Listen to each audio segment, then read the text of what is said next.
Hello everyone, I'm Paul McGuire Grimes. There's a niche audience within the horror community that have come to love Damien Leone's Terrifier movies. They have found a vocal set of supporters who are willing to test their limits with each new film. Terrifier 3 will be in theaters nationwide on October 11th, and I want to talk about it. This is Paul's trip to the movies.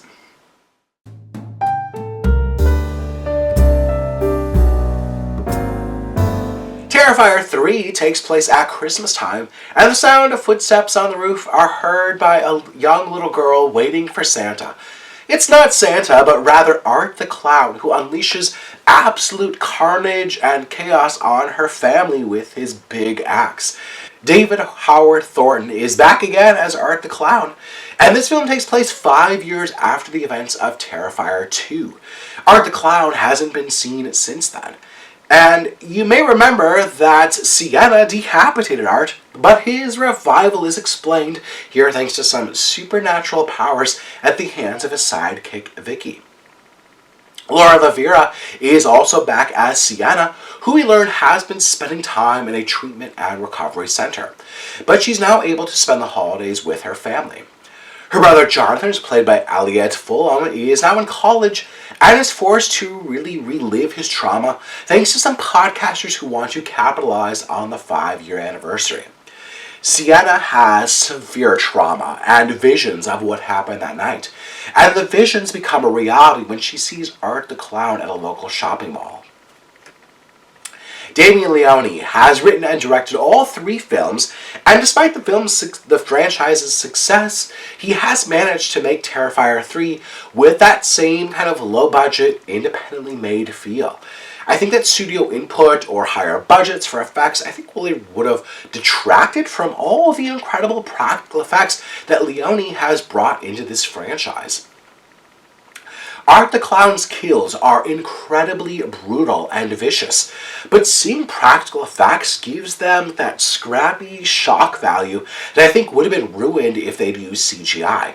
There's a craftsmanship on display with these films that continues to bring fans forward. Leone has done the fine balance here of kind of adhering to what his fans want while sticking to a very specific kind of artistry that he brings forth.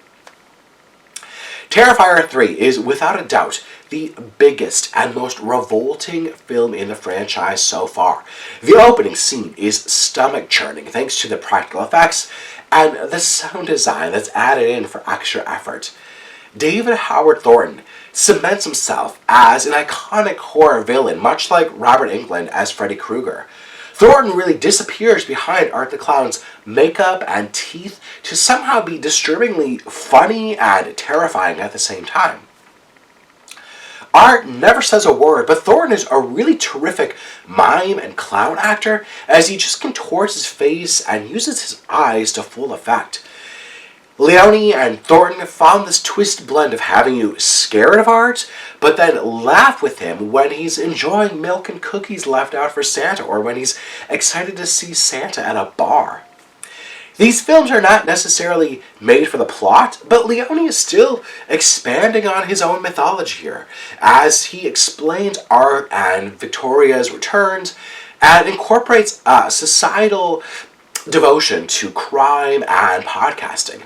You can see him paying homage to movies like The Shining, Texas Chainsaw Massacre, and of course Silent Night, Deadly Night. There's even a new Christmas song called It's a Terrifier Christmas that should just get this kind of sinister laugh out of its audience. I think it's kind of hard to judge and recommend Terrifier 3 as they're just made for a very specific audience. Now, that's not to slam Damien Leone's creation, but these aren't universally cherished films.